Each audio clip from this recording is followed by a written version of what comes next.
सोच कर देखिए, सिर्फ 7 साल के अंदर भारत में दो ऐसी लड़ाइयां हुईं जिन्होंने अगले 200 सालों के लिए हिंदुस्तान की तकदीर लिख दी। चलिए, आज इन्हीं दो लड़ाइयों की कहानी को समझते हैं। ये सिर्फ एक ख्याली सवाल नहीं है। ये एक ऐसी सच्चाई है जिसे समझना बहुत जरूरी है। हालांकि कहते हैं कि इतिहास अगर और मगर से नहीं चलता, लेकिन ये दो लड़ाइयां इतनी अहम थीं कि ये सवाल पूछना बिल्कुल जायज है। बस एक धोखा और एक हार, और देखते ही देखते इतिहास का रुख ही बदल गया। तो हमारी कहानी का पहला पड़ाव है साल 1757, प्लासी का युद्ध। लेकिन इसे आमने सामने की जंग कहना शायद सही नहीं होगा। ये एक ऐसी लड़ाई थी जो मैदान से ज्यादा बंद कमरों में लड़ी गई, तलवारों से ज्यादा साजिशों से। आइए जरा उस दौर की तस्वीर को समझते हैं। 18वीं सदी का बंगाल। उस वक्त ये भारत का सबसे अमीर, सबसे खुशहाल सूबा हुआ करता था। यहाँ के शासक थे नौजवान नवाब सिराजुद्दौला, और यहीं पर मौजूद थी ईस्ट इंडिया कंपनी, एक ब्रिटिश ट्रेडिंग कंपनी। कागजों पर उनका काम सिर्फ और सिर्फ व्यापार करना था। कम से कम दुनिया को दिखाने के लिए तो यही था। तो फिर बात बिगड़ी कैसे? एक तरफ एक ताकतवर नवाब और दूसरी तरफ एक ट्रेडिंग कंपनी। आखिर इनके बीच टकराव की वजह क्या बनी? ये चिंगारी लगी कहां से? देखिए, समस्या शुरू हुई कंपनी के बढ़ते लालच और कह सकते हैं घमंड से। वो नवाब से पूछे बिना ही किलेबंदी कर रहे थे, टैक्स देने से साफ मना कर रहे थे, और तो और नवाब के दुश्मनों को पनाह देकर बंगाल की लोकल पॉलिटिक्स में भी सीधे सीधे दखल दे रहे थे। ये एक तरह से नवाब की सत्ता को सीधी चुनौती थी।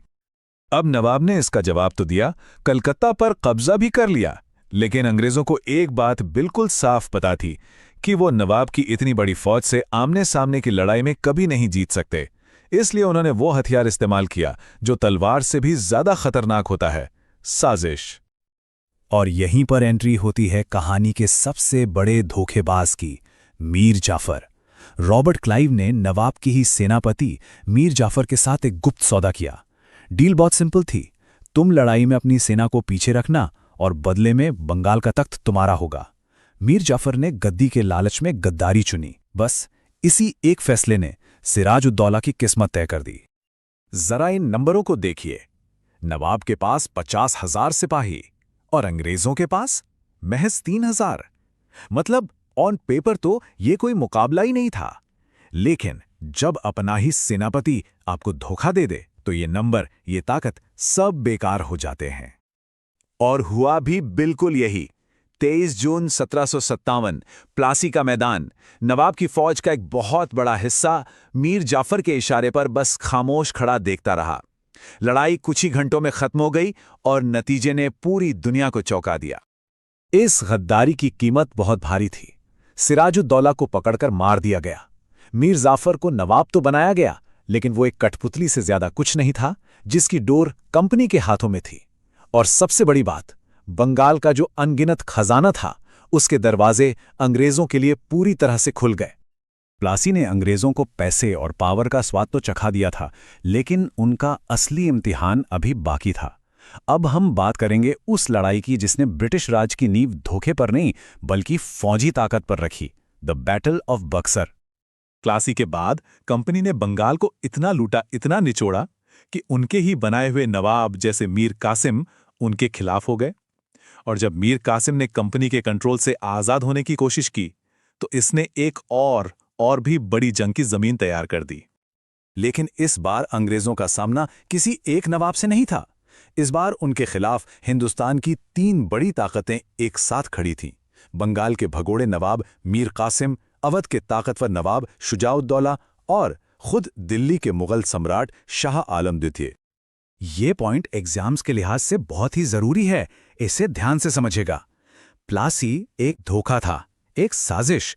वहीं बक्सर एक असली जंग थी, एक प्रॉपर वॉर जिसे मिलिट्री स्ट्रैटेजी और अनुशासन से जीता गया था।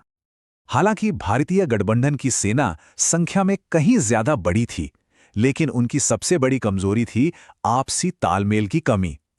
तीनों नेता एक दूसरे पर भरोसा ही नहीं करते थे। वहीं दूसरी तरफ अंग्रेजों की फौज छोटी जरूर थी पर बहुत अनुशासित थी, और उनकी युद्ध की रणनीति कहीं बेहतर थी। उन्होंने भारतीय सेनाओं की इस फूट का पूरा फायदा उठाया। बक्सर में मिली शानदार जीत के बाद कंपनी ने वो कानूनी कदम उठाया जिसने उन्हें हमेशा के लिए एक व्यापारी से एक शासक बना दिया, और वो कदम था इलाहाबाद की संधि। इस संधि का सबसे जरूरी हिस्सा था दीवानी अधिकार।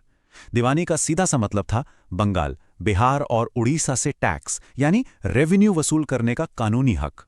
और ये हक उन्हें किसी और से नहीं बल्कि खुद मुगल सम्राट से मिला था। बस यही वो टर्निंग पॉइंट था, वो पल जब ईस्ट इंडिया कंपनी एक ट्रेडिंग कंपनी से एक रूलिंग पावर बन गई। अब उनके पास सिर्फ फौजी नहीं थी बल्कि सरकार चलाने का सबसे बड़ा जरिया यानी पैसा वसूलने का अधिकार भी था। यहीं से भारत की आर्थिक लूट का एक नया दौर शुरू हुआ। तो चलिए अब इन दोनों लड़ाइयों को एक साथ रखकर देखते हैं कि इन्होंने मिलकर कैसे ब्रिटिश राज की पूरी बुनियाद रखी। ये एक तरह का 2 स्टेप टेकओवर था। इस टेबल पर एक नजर डालिए, सब कुछ साफ हो जाएगा। प्लासी तरीका था धोखा और नतीजा बंगाल की राजनीति और खजाने पर कब्जा। फिर आया बक्सर, तरीका था मिलिट्री की ताकत और नतीजा पूरे उत्तर भारत पर उनका असर।